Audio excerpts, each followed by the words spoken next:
everyone. Thanks for joining me today on Grief and Rebirth podcast. I'm speaking to you from West Orange, New Jersey. Delighted to have this opportunity to interview healer and teacher Mary D'Agostino, who will be speaking to us from Fort Collins, Colorado, where she enjoys her 5 grown children and 6 grandsons. Mary is the owner of a holistic healing arts practice called Heart of Gaia Creative Healing Arts, where she employs her gifts as an intuitive guide, a spiritual counselor, a soul medium, a Reiki teacher and practitioner, and an educator in the intuitive arts to generate healing and transformation for her clients. She is also the author of a riveting historical fiction fantasy that is the first in a trilogy titled Into the Forest, A Maiden's Journey, and she has another book titled 111 Days of Divine Intervention, A Mother's Healing Journey, coming out this spring. I'm looking forward to asking Mary about the healing spiritual growth and rebirth she experienced after her youngest son died in a tragic car accident, the powerful intervention of spirit in her life, the miracles that have appeared in her life, the many ways she helps people to heal, her books, and more for what is going to be an enlightened, fascinating, and uplifting interview. Hey, Mary, a warm, loving welcome to Grief and Rebirth podcast. Thank you, Irene. Thank you. So my pleasure. So let's begin our interview with this question. Please tell us about your youth and your early internal knowing that life is so much more than it seems. Sure. Thank you. Thank you. I'd love to. Okay. Started way back then, huh? We're taking you all the way back. All the way back to my little girl self. Well, you know, I was this little child, the oldest of 8 kids. And Whoa. so I had quite a responsibility right away. And I was up for it. You know, I was that child that wanted to get things done and figure out life. So I was raised Catholic. So we went to Catholic school and we were taught, you know, the rules of that religion. But I knew I had this knowing that came to me. I remember one time in particular when I was in 4th grade and we were being shown God as this angry man in the sky and judgmental. And I thought, you know what? That's not God. That is not God. I know God. God is this loving being. And so I just kind of kept it to myself.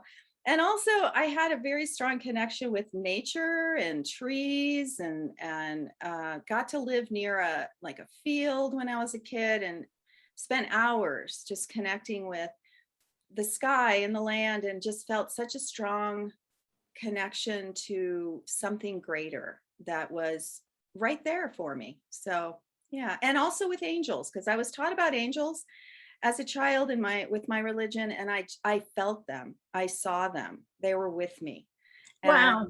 Yeah. Did your religion teach you that they were with you, or did it teach you that they were celestial beings in the sky somewhere? I mean, you actually perceived them with you. Yeah, I did. You know what, the religion, you know, it was that prayer I think a lot of kids prayed back then, it was angel of God, my guardian dear. And so I always felt them with me. When I prayed that, I felt the presence of my angels. I thought they were there. And there was a picture hanging in my bedroom and it's a very popular picture. I don't know who the artist was, but it's 2 children crossing a bridge and a big angel watching over. And I felt like that was me. And so I just always felt they were with me, not some far off place, but with me. Yeah. Yeah, that's great. So now I need to ask you about your son, Brandon. Could you please describe his accident and share? You had quite a spiritual experience when he passed, right? Right. Okay. So, Well, then, yeah. We sprung right from your childhood right to right up the ladder. Years later. Yeah. So, you know, from my childhood, I had, you know, kind of through my various experience had opened up to spirit and so on and so forth. But with Brandon, so he's the youngest of my 5. I have 5 children and 4 sons and 1 daughter. And Brandon's my youngest. He was 24, and this was in 2017 when he was killed in a car accident. But let's see, where do I begin? So I'm going to tell you the story by going a few days before his passing, and it was January 11th. So the number is 111. And a friend of mine had sent me an angel meditation. She said, you might like this. Hey, it's, the archangels. And so I said, okay, I'll do it. And so I listened to that meditation. And during the meditation, I had a very strong, uncomfortable feeling. The guidance was the angels, as I said, that were with me, and were like pushing me through a portal of light. And on one side was a column of 1 on the left. In the middle was a column of light here, and then another column on my right. And it was like my heart was pushing me forward. And it felt like a tight squeeze, I didn't want to go. I didn't want to do this, but the angels were guiding me in this meditation. It would be okay, and I could do it. And I said, okay, well, and I wrote about it in my journal that, going through this portal and the angels were supporting me, telling me everything would be okay, that this was a part of my plan, my process. And I thought, well, that was very interesting, a little bit disconcerting, but also very trusting of the guidance that I was receiving. So over the next several days, so that was January 11th, I was kind of in an altered state and and I do that in my practice and in my life. I, meditate and then on Friday, January 13th, I had a couple in session that I was in session with, an intuitive healing and reading. And so that was around 7 p.m. Mm-hmm. And in that session, I had a vision, and I realized, and I have permission to share this from them, it's, in session, because it was a vision of a huge goddess angel in the night sky. And she was taking stars out of the sky and putting them on the earth.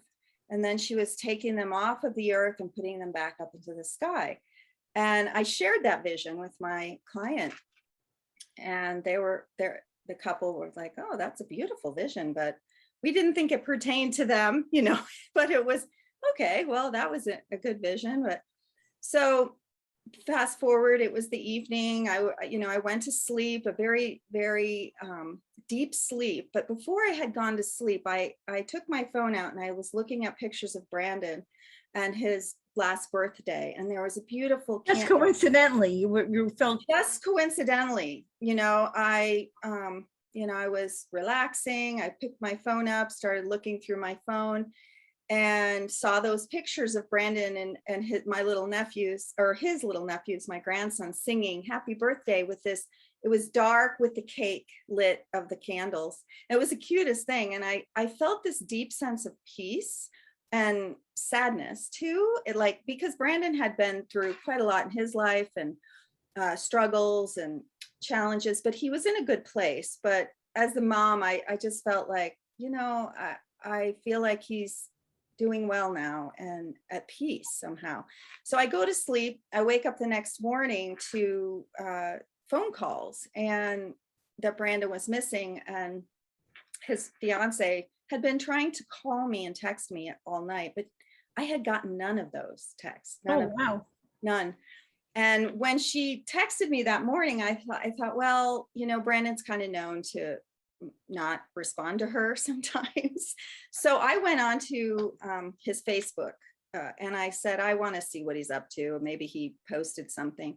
And I saw a short video, about 8 seconds, that he had posted live on his Facebook page. And it was a picture of a dashboard of a car, of a Maserati. And it was him, but there wasn't any face. And it just showed the dashboard of the car and the speedometer going from about 2 miles an hour up to 111 miles an hour, 111, and then stopped. And when I saw that, I knew I had that mother knowing that he had gone through that portal of light. I had that knowing, that feeling. And I heard it too. I heard his voice, my guides, my angels just saying he went through the portal. Wow. And I for a split second was relieved in a way, and then my mother instinct kicked in and I was terrified. And I said, well, I started talking to Brandon as if he was right there. And I said, well, where are you? And what's going on? And I need to know. And I heard him again, and I could see his face, his shining, bright smile. And he said, I'm okay, Mom, I'm okay. And his face was surrounded in like water and sparkling energy.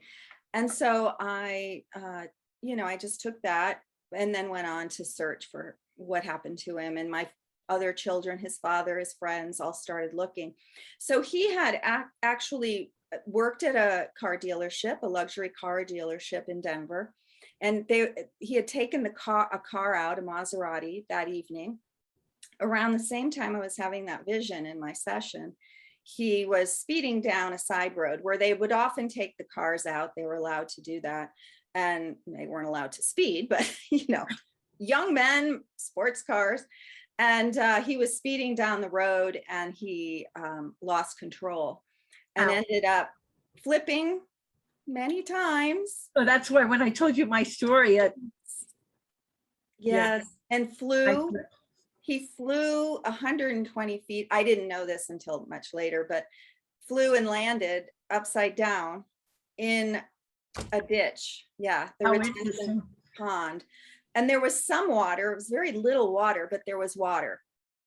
And it was so dark and no lights that, a couple hours later, when he didn't return the car, his colleagues had gone out looking, but they couldn't see him anywhere. They couldn't find him. So he was there. And the next morning, while we were frantically trying to figure out what had happened, he was found by a jogger who was walking by. And they found him, and he had passed. And then later that day, much later, we were all informed, but we all had to go like 60 miles away and go to the sheriff's office and go in there, and they told us. And it was, as you can imagine, but that whole 111 and that message was something that later, a month later, and I will like to share this because it's such a powerful message for others going through the loss or the grief or the, trying to understand what happens to our soul. And so about a month later, I was out walking after his passing, and I started to talk to him, and I said, Brandon, he said, Mom, would you like to know what happened that day? And I said, hear him. That's amazing. Yes. Well, right away, I mean, I started talking to him, but I've done that all my life with my children. I think, my mind is telling them what to do when they're grown people. And they're hearing you. Yes, and they listen. Sometimes they listen. But so I said, yes, I want to know what happened. And then I said, but don't tell me anything that is going to be too hard for me to hear. And he's like, no, I want to just talk to you about it. And I said, okay, well, I'm going to go home, and I'm going to sit down, and I'm going to listen, and I'm going to write what I hear. And he was very agreeable with that. So we went home. I went home. We went home, and he shared with me what happened. And it was through just the connecting of the dots of my experience before he passed, the day that he passed, the messages I got. And then afterward, there were many synchronicities of such strong, the light outside of our home, the street lamp, the day after he passed, started blinking off and on continuously. But it would only do it when me or one of my children were outside, saying hi to Brandon. It would start flashing. And it did it for months. Wow. Every time we'd come home, it would start flashing if it was nighttime. But so he said to me, this is what happened when he passed. And he said that, here's how it went. I was driving, and along came this giant angel, and she snatched me right out of the car. She lifted me up and held me in her arms. And I thought, it was you, Mom. Wow. I thought it was you. She looked and smelled like you, and she felt like you, like I was coming home. And so, I knew that because he would always, my kids come home into my home, and they're like, "I'm home. What's to eat?" Can I have a hug, Mom? And I felt that when he was telling me this. And he said she held me, and we watched the car just for a moment, and she took me somewhere. She held me and told me how much she loved me. And I still thought it was you. I think it was you. I felt the connection, like when you love me, and that love goes on and on and on. She was your love and my love, and all the love that I ever felt, and all the love I ever gave. I felt this warm, like glowing, and it's where I've been returning to over and over. I kind of remove myself from it, and I visit places, and then I return, but I can't really ever leave it, ever. It was all a part of the plan to light up this love again in our family. Make this love the strongest. More like remembrance. We forgot, but you didn't, Mom. You never forgot love. You fed me love. You gave me so much love. Thank you, Mom. Wow. And yeah, and then he said that I need to receive the love now. That It my was your angels, turn. yes, my turn. So that's the incredible spiritual experience that, that held me, that nurtured me, that gave me hope always. I mean, because the thing is that only I knew that I was meditating on that 111, and what I received. I didn't share that with anyone. I wrote it in my journal, and then to have that 111 number that my son showed me, it goes beyond, right, Irene? Absolutely goes beyond. Absolutely. Defies logic. Absolutely. Well, there were also other divine interventions, synchronistic events, and miracles that you experienced. Do you want to just mention a few of them? You were really online. You were really online. It was almost as if I demanded it. It was like, look, if my son, and I was kind of like that with him in life, Brandon. It's like, look, if you're going to do these crazy things, you need to let me know that everything's okay, or that there's more to life than meets the eye, and so on and so forth. But I don't know. Well, there's this one, okay, that it was Mother's Day, and it was shortly after. So he passed in January, and this was May, and we were all gathered, my kids and I, and we were in the backyard, and we were so sad, and we try and help, we try and keep each other lifted and upbeat, and so we're sitting in the yard having a picnic. I said, well, let's just have a picnic. And my daughters-in-law are with me and around a table, and the boys are sitting, young men are out at another table, and we're starting to eat. And then I thought of Brandon, and I got really sad, and I started to cry a bit. And then my daughter-in-law, who is sitting directly across from me, she says, Ma, look. And I was like, what? And there was a tiny white feather floating down, and it landed on my shoulder. And there are no trees around, no birds anywhere near. And she got up, and she went around and picked up the feather. And here's actually, this feather is very similar to it, that I found, that I received a couple days ago on his birthday. It was his birthday, but wow. And she took the feather and showed it to me. And I looked at it, and all my kids were staring at me wide-eyed. And I said, you can't make this, what up. Right. Hi, Brandon. Like, wow, thank you, Brandon. So that was one miracle. Yeah. And I'm just, he's giving you a bunch of signs, I know. Mm-hmm. Well, the light flashing, the light that he, that was uncanny, that it was him. And let's see, what else am I, there definitely have been many signs. He leaves, he comes through the hawks. So we have a lot of hawks here in Colorado, but none of them that come and like act the way that the hawks do. around us. And when we were, well, for example, when I went to find his, a few months after I went to go to the crash site, and I didn't exactly know where it was, but I had followed the, I said, okay, well, it happened here. And so I went on a journey to find it. And I was in the wrong place. And all of a sudden, and this isn't a hawk, this is an eagle, a bald eagle, was flying around, circling where the actual crash site was. And it was right across the little street. And so I got up and I walked over there. And at the crash site, I found a white feather. I found the rock, and a couple of rocks. Every time I go there, I find something in the shape of a heart rocks. And I did some healing on this site. I did, I put crystals in the water and other things. But Brandon was there with the eagle circling. And then I went walking next to where the area is. So it's a drainage area that will probably it's never going to be built on. And right next to it, adjacent, is a park, and it's a historic landmark. And it's called Flying Bee, as in Brandon Park. Wow. And yeah, and I was like, oh my gosh, here we are. And that was his nickname, Bee.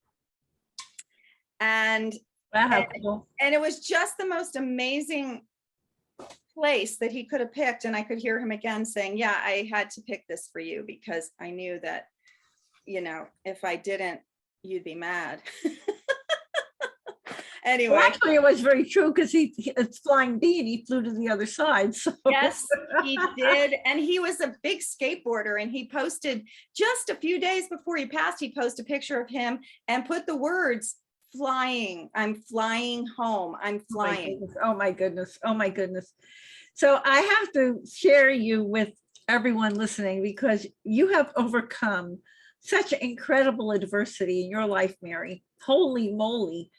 How were you able to overcome the many daunting challenges you face, which include teen motherhood, 2 divorces, having a child born with a congenital heart defect, his health issues, domestic abuse, and the sudden death of your youngest son, Brandon?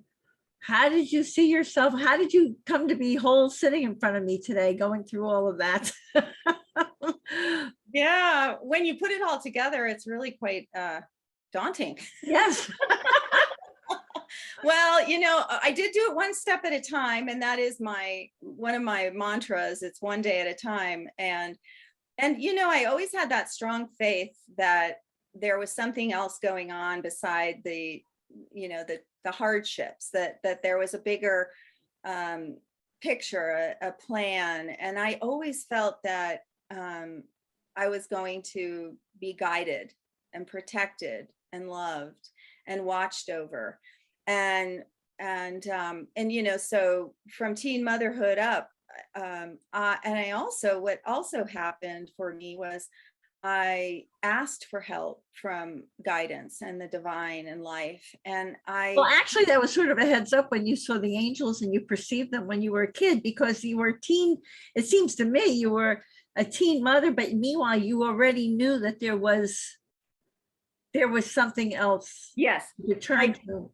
I did. And I was, and I look back over it. I was sharing this. And as you asked the question, I was sharing this with a friend yesterday, the many synchronicities. So when I became a teen mom, which was not my plan, I was going, on for greatness as a young woman in the 1970s. I was going to do it all. How that song. Anyway, and my mother-in-law and father-in-law were amazing. They took me in. I was like one of theirs, and my mother-in-law introduced me to the meditation and human consciousness. Oh my gosh! Yeah, in the early 1980s. Wow. Yep, she was quite the maverick, and I just happened to step into that. And she saw me. She said, come on, Mary, we're going to do this.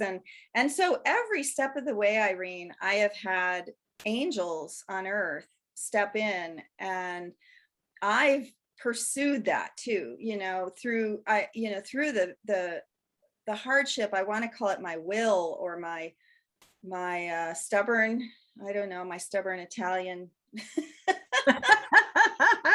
Leo, whatever. But it was my strong belief in the connection that this is a divinely inspired universe. And I was met with these people. I was also met with great, people that were not that way. But then there were also those helpers, those healers, those connectors that had hearts of gold, and like you do, and help people. And so I feel that it was through my will, my connection to spirit, my always wanting to transform and find the goodness in my life, that and the people that showed up in my angels and connection. Sounds like you had angels on both sides of the veil. You had angels in Absolutely. human form that helped you. I've had that experience too, and from the other side. Yes. Right? And Yeah. you tell me about the healing and the path of resilience you took after Brandon's sudden death, which led you further into your spiritual growth and rebirth. Yeah. Okay. Well, I became determined at that point, as I shared about the experience that I felt was it was such an intimate gift that I was given, really, to feel. I felt like I helped him cross, and I was there with him. So I continued to every day. My focus was on connecting to spirit and healing this grief. So I learned about what grief is. I learned about it through my own experience. Oh my God, you have so many times that you were grieving. Oh, and I don't think I ever stopped to grieve anything until the loss of Brandon. I just kept building and taking care of my children and myself, and I kept building my life, and didn't really have time to stop and grieve. Although the years preceding Brandon's passing, it was a lot about his own well-being and safety and health, but when he passed, I had to grieve. I had to. I mean, the body, my body was not going to go on. It was just, yes, and aching and pain. And so instead of not understanding or wanting to, I don't know, I just learned everything I could, and it all made sense to me that this was the greatest loss, and that I knew what to do for myself. I would find helpers again. I would find healers. I would tend to my healing and my grief. So I had to create some strong boundaries with people who may not have understood what I needed. And I had my rituals, my waking up in the morning and meditating and connecting to spirit and journaling and walking in nature, and just being really, really diligent with taking care of myself, and finding those who would support me in it too. And just coming to understand that going through, I had this vision, right, clearly, and I mean, it takes you down. It took me down. And some days, of course, it took you down, right? Of course, it took you down. I could barely, really, I could function, but I wasn't. It was just this fog, right? And so I remember having this experience of seeing this portal again, and going through it, and it was just this horrible feeling of grief, right? The darkness, the sadness, the terror, what do you mean he's gone? I know he was with me in spirit, but his physical body's gone. Yeah, of course. And that felt visceral for me as a mother, a mother having given birth 5 times. It's like, wait, part of me is gone. Right. So I felt that I needed to find that part of me, and that part of me was in spirit. And also here. So I went through that. I saw myself going through the darkness, and on the other side was joy.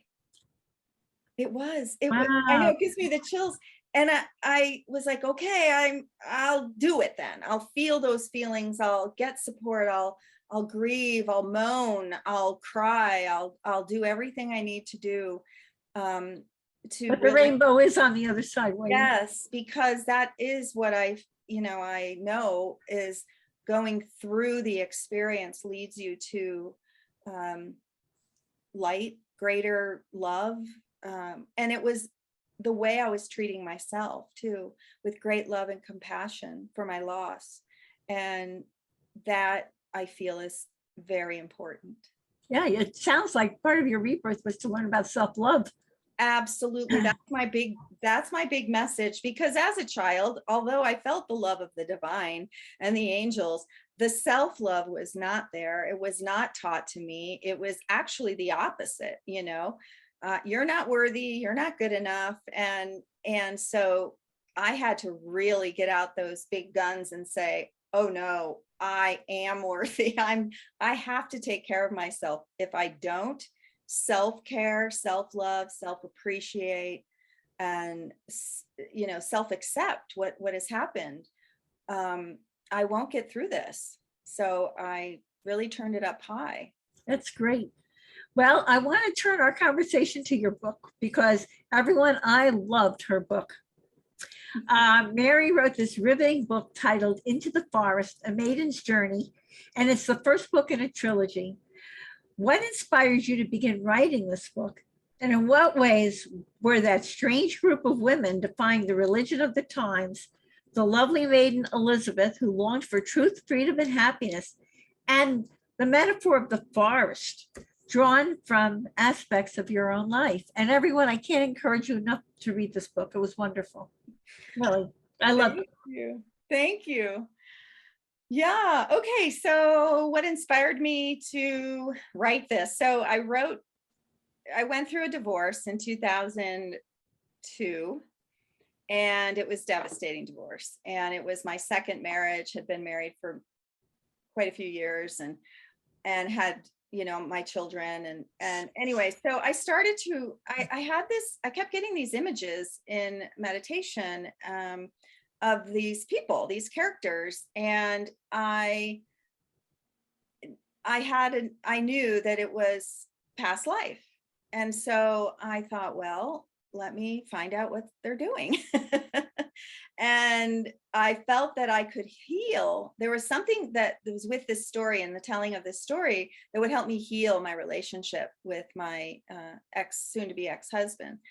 And so I started to write the story, and I wrote it pretty quickly, and then published it finally.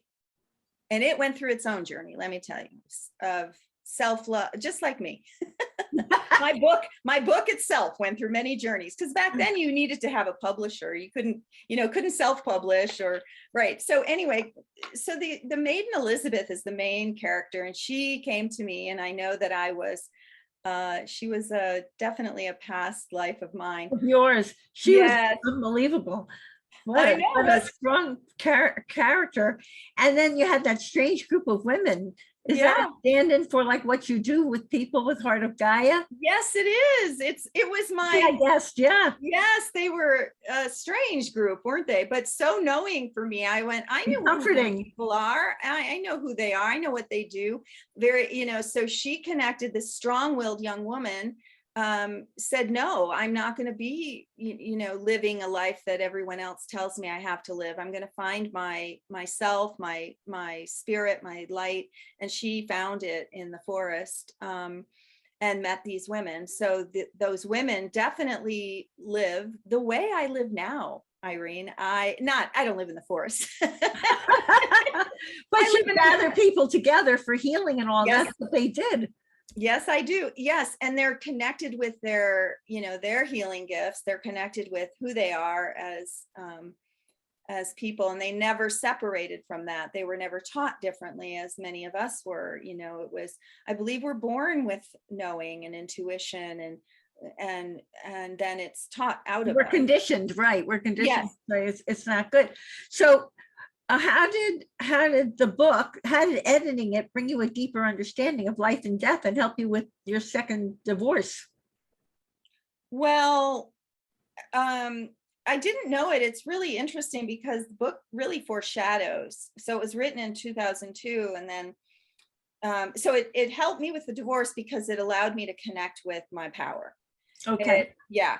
So, I was in a marriage where he was controlling, manipulative, and it ended up I had to get out and go find my women of the forest, and I was determined to do that. And so editing it, writing it, editing it was really helping me to connect with those aspects of myself, the maiden Elizabeth, the healer, the women who were connected with their power, also the villains, there was They were horrible. Yeah.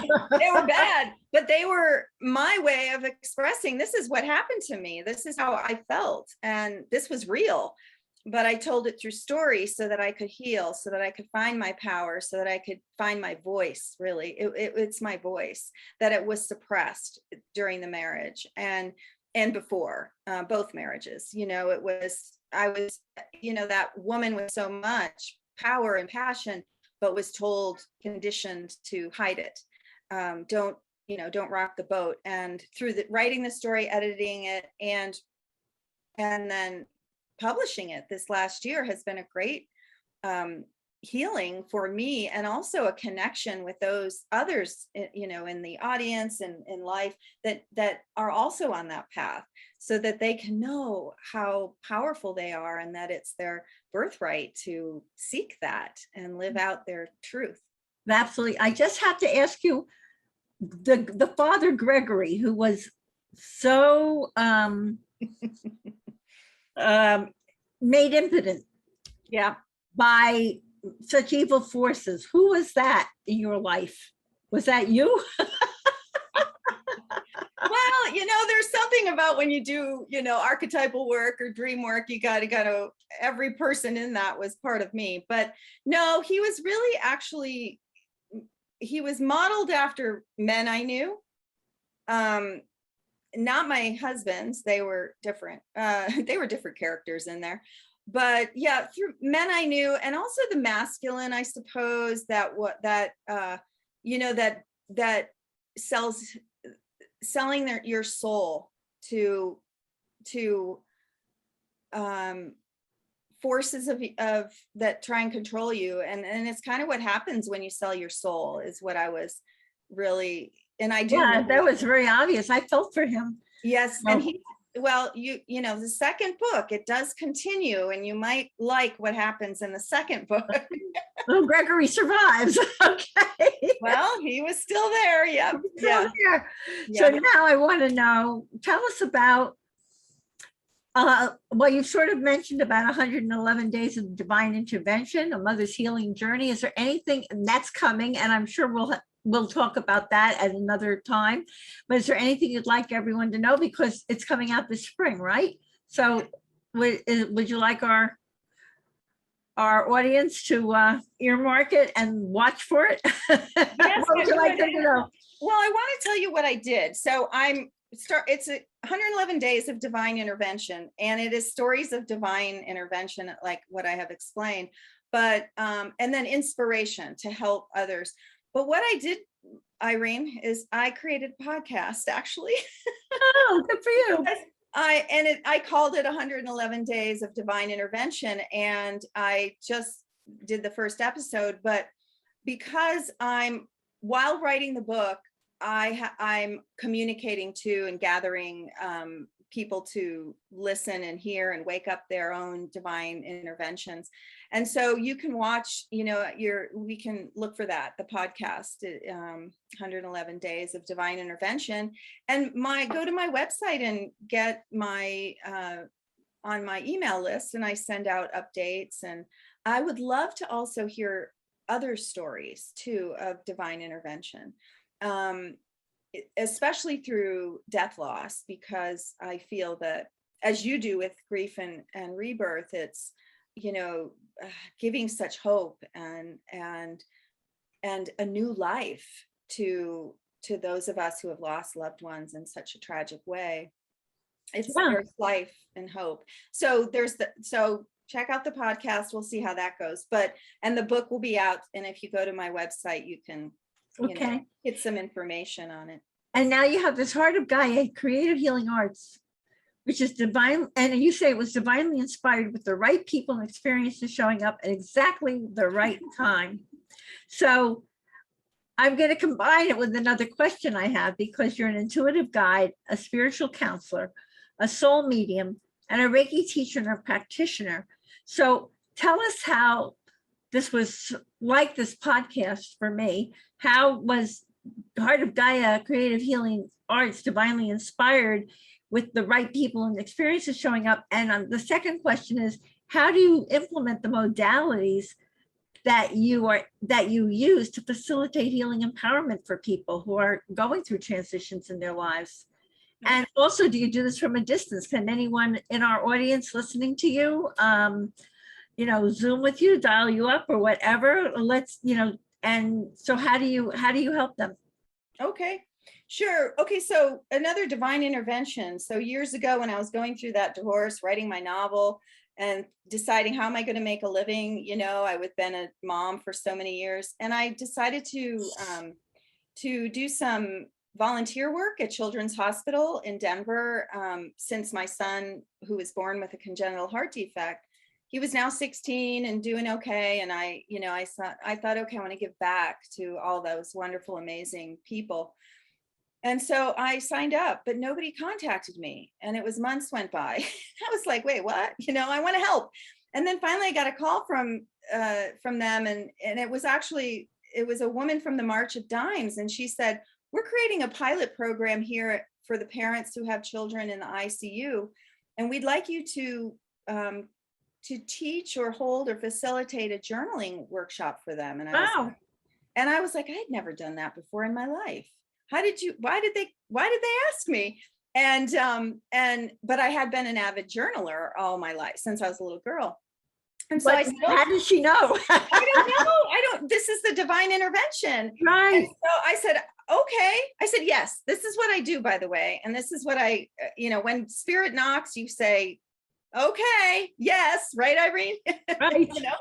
You don't know exactly how it's going to work, but you say yes, I suppose, or you go kicking and screaming, whatever you decide. So I said yes, and I did present, but it was it's not exactly the right, it's parents are in trauma. So I did that, but then I had people asking me to do it here at home. So that's kind of how I created. I started holding workshops for journaling, for personal growth and empowerment, and using my intuitive gifts. And then I learned Reiki and happened to have a counselor that I sought out after my divorce. And she was a Reiki mental health professional and a Reiki practitioner. And back in the day, before anybody knew about Reiki, I in California during my hippie dippy days, I learned about Reiki in the early 80s. So anyway, it all came together and I started my practice, and it just grew over the years into what it is now, where I offer healing sessions. I use Reiki and I use intuitive guidance. I connect with, so the modalities are intuitive guidance, healing, energy healing. And you're also a soul medium, right? Yes. And I will connect with and I call it soul medium because I connect, as I did with my son, Brandon, and others throughout my life, and for others, I connect with the essence of soul, passed on loved one, and I will give whatever messages are needed, and just a knowing that they're there. And so I do mediumship readings, and I kind of have it's a mixture of the modalities, but it's a very potent, powerful healing session of connection to loved ones, connection to your own spirit guides, if that's what you want, if that's what's needed, and a healing too. And I do distance, right? I've been doing distance since I started my practice. I have clients all over the country, North America, and some in Europe. And so it works well. I've always done distance, so I had no problem when it had to go all virtual, during this past couple of years. And I also hold groups, and we do like the Women of the Forest. We gather and do intentions. And Now, do you do this on Zoom also, or do you? Yes, I do it on Zoom. And I also do journaling. I still have the core group of journalers, and I'm offering something now. It's a all virtual where it's a 30-day self-care ritual through journaling. So you get an email every morning and of a journaling prompt, and then one guided meditation I do give you per week. And it's to support you in your self-care journey. And I'm starting at October 1st, all virtual. You can do it on your own time, and you don't have to, have a meeting. And so I like to offer those empowering ways to connect with our own people with their transitions. You help them to heal. Absolutely, yes. So now your personal professional life is taking you deep into your own ancestral heritage as a healer and seer. We know you're a healer and seer. How did you find out about this? And can you help others who are saying, gee, I want to find out about that too? Can someone call you up and say, can you tell me about that? Or my past life, or what was going on in my ancestral stuff? Yes, I love that you focused, or that you brought that up. Okay, so I do readings in the Akashic Records, and that's that Akashic Records is I like to think of it as a library where all of our big books, I love libraries, and it's the wisdom of our soul in every lifetime we've lived. And so we can go into that, and you can ask who are my ancestors? What is my purpose here? Who am I connected with in this life? Who am I to be? And so I discovered through the records and through my own writing my book that I have actual physical ancestors, and many of my passed on loved ones who have been herbalists, or in the Italian, Southern Italy area. I have my ancestors. I have my ancestors from the Great Britain. And then I also have indigenous North Canadian and indigenous. My grandfather was from the Huron Wendat tribe. That's some of your intuitive abilities come from him. Yeah, and so it's so interesting because I have all of those ancestral connections, but I believe we all do, and we're all really yearning for that, that who am I and what are my gifts? And when you connect with them, when you connect with your gifts, it's very natural, right? You're not always understanding them, but I'm sure they're calling you, so I can help you connect with them. So you can help identify what they are, and you can also give some background from the Akashic Records as to what some of the issues are, where they're coming from, and all that kind of thing. Absolutely. That's absolutely. Yeah. It's a lot of, finding the issues and going, oh, I get that now, why it's that way, Right. So Mary, why and in what ways do you believe that society's views of death and the bereaved need to change? Okay. There's so much richness in all these questions. In my experience, I do my homework. You sure do. You are the best. You are so amazing. So death and bereavement in society. What I've found, Irene, from my own experience is that our society, I kind of said it this way, or they treat death like a disease. Like, oh, death is a disease and you got to not talk about it and get around it. And when someone you love dies, just get over it. And I really do feel that that's the cultural way. And I was raised that it was like, don't talk about death. It's scary and sad. And so I found it to be quite the opposite, that death is actually a part of life, and it is a transition from, we're all going to go through it. And we've all been through it a few times. yes, we have. We know it, and that is something, we know what it is. And I've heard this recently. It's like, we know how to grieve. It is in us how to, grieve the loss of a loved one, or, be support each other in that. And I think that my work and one of my purpose is to, through my work and my being, who I am, is to change the way we look at death and allow it to give us its blessings. And so I go to the root of my ancestral, peoples, and there was a celebration, and there was a great reverence, and there was bereavement time, and an understanding that what you're going through physically, emotionally, mentally, and spiritually, and we need community to be completely supportive of us. And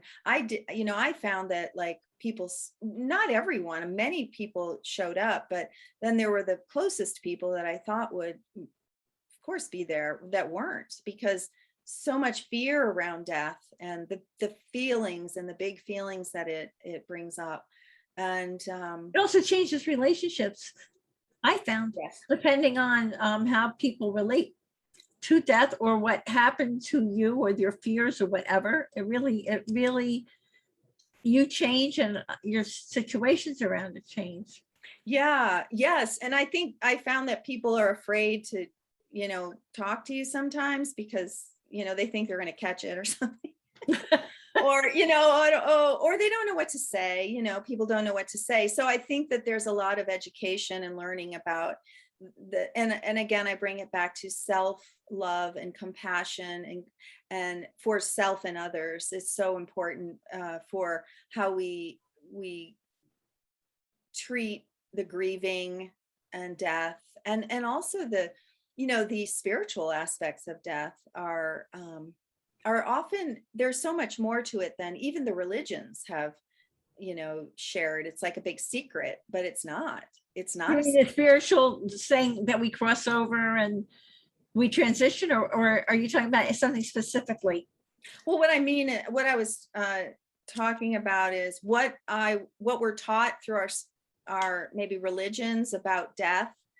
And well, I was taught, it was kind of like, well, this is what happens. You have to be good and you'll go to heaven. And, Oh, right. And there's so much more than that. That's limiting. And I think that, there's just so much more to explore around what really happens to our soul, and also who we are as souls while we're alive. And that as when we die, it all is part of the story. It's all. Oh, yeah, we cross over with all of it. I know that. Mm-hmm. Yeah. So, Mary, you call love our greatest teacher. Could you explain how life is both a healing adventure, which you're sort of talking about, and a sacred journey that awakens us to our true potential and the truth of who we are, which is love? Love is our greatest teacher. You say it teaches us through our love of others and our love of ourselves? Yes. I think of the teachings. I'm going to go to the teachings of the religion I was brought in, but basically I was always told that, or I don't know if I just knew it, that love would conquer all, that love would heal all. And so when Brandon passed, and even before that, I just thought, well, I'm going to believe that love is a healing balm, and the love of my family, the love of my children, the love of nature, the love, and that would guide me. And so that love that is beyond the human, but it includes the human, I feel is is what I want. I want to have more of that in my life. So it's a way for me to also, and to share that there's a lot of opposite of love, a lot of fear and even hate, Yes, yes. I mean, and evil that is happening. And so really right now, more even than even a year ago or two, it's like the focus on love and being that loving person, but not to your detriment. It's the power that is to be used. When you need to speak up, you speak up. When you need to turn the other cheek, you do. But That's about learning discernment to me. Yes. It's another lesson about learning discernment. Yes. And discernment with love at the core, it will help. It is a guide and a healing agent. Yeah. Well, you of all people in the universe, what is your message about healing and walking forward from grief to rebirth that you'd like to share with our Grief and Rebirth podcast audience? And how do you define rebirth, Mary?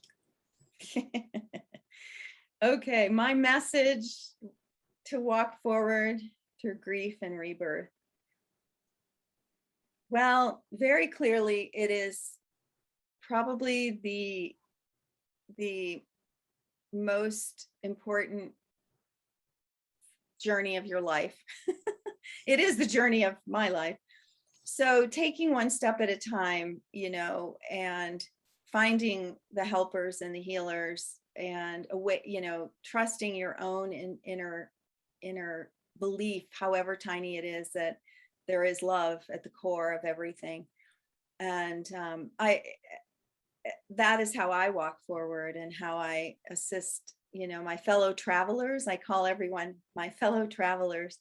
It's like, okay, we're going to believe in the power of love and healing and hope and inspiration, and we're going to walk forward in that and take one step at a time. And that has been my saving grace. I've walked through many a grief, and I hold that hope for rebirth, which is, what do I want to have my message be, which is believe in yourself, love yourself, and share that love. Growth. Our souls are here definitely to grow and learn.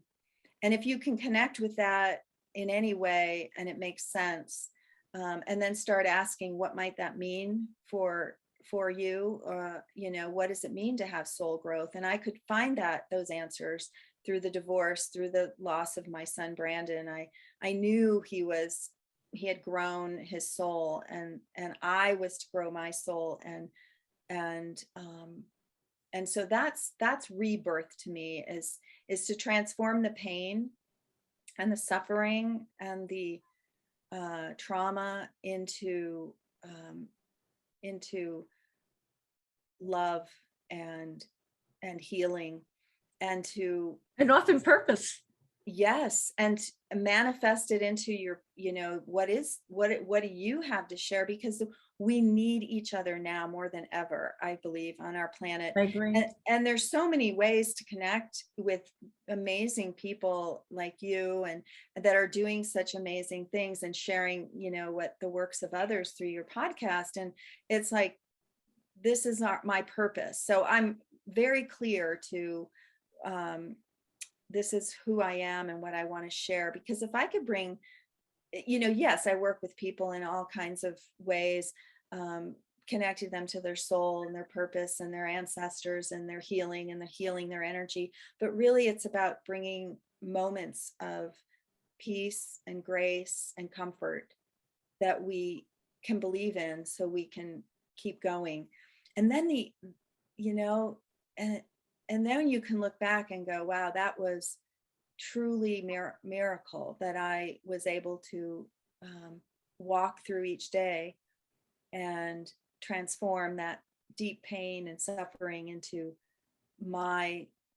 alchemize it into gold and gems. Beautiful. Yeah. It's beautiful. Now that everyone wants to connect with you, give them, tell them how they can connect with you. And do you have a special offer for those in our Grief and Rebirth audience? Sure. Tell it out, give it to them, you know. Yeah, thank you. Okay, so you can connect with me on my website. I have a website that everything I do, my books are there. Is it a website that's called Into the Forest, or is it a website that's it Mary is, D'Agostino? yes, it's my name. It is my name without an apostrophe. So MaryDagostino.com. And go there and you'll see all of my offerings, my sessions, my books there, my gatherings, and the journaling specials that I'm doing. And also, if you want to mention that you heard me on Irene's podcast, I'll give you a nice extra special amount of time in a session. Oh, everyone, come on, you got to give her a call. That's You'll get an extra, probably double, because I do, as Irene knows, we like to talk. We talk. We do. And as so, long as it's going, you want to hear it. I'll give you, I don't like to say discount because it's not discount, it's extra added bonus. Time, but that's fabulous. So that, you know, half an hour could become an hour. Yes, 30, I'll add 30 minutes onto a session that you book. That's wonderful. Hey, everybody, pay attention. Mary, what would you like to tell everyone about finding joy in life from your perspective? Oh. So, you know, all of that said, I'm a mom at heart and a grandma, and I always return to that. And, you know, and that is, you know, my healing and transformation has been through children and birth, and, you know, the birth of my daughter, and then at the early age, and the death of my son, Brandon, and then all the health things. But I always find joy in the moments, in the special moments that I get to be with my kids and my grandkids and look in their faces and just take that in. And, you know, to me, that when it's all said and done, that's going to be what I'm remembering. And that brings me joy. It brings me so much joy to just look in their faces and they'll remember that. And yes, and to say, wow, I really love you. And as a grandmother too, I'm really enjoying it because I can just, you know, lay it on thick, and I don't have to worry about raising them. So I find such joy. I have to tell you a joke. A lot of people say to me, children are the price you pay for grandchildren. Because I also have grandchildren who I adore, and like, I don't have to discipline them as much or any of that. I just enjoy them and give them back. Me too. I'm telling you, it's the best thing ever. Yeah. What is that? Children are the price you pay for grandchildren. Yeah, exactly. And, you know, yes. And so that's how I find my joy. And right. And through the simple things, simple things, that's it.